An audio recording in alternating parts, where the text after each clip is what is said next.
In this video, I'll show you how you can fix League of Legends not connected to download server.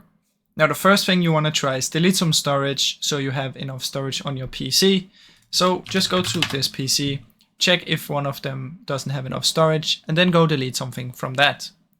Now if that doesn't work, I suggest you try and run it as an administrator. So if you're using here, go and do it on the right client, properties, and compatibility, and activate run this as an administrator so it runs as administrator all the time.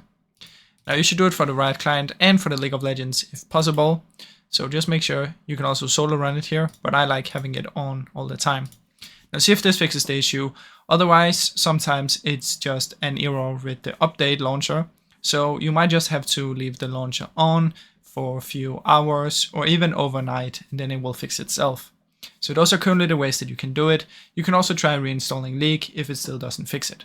Now, I really hope you enjoyed this video. If you did, please leave a like and subscribe, as it helps me out a ton.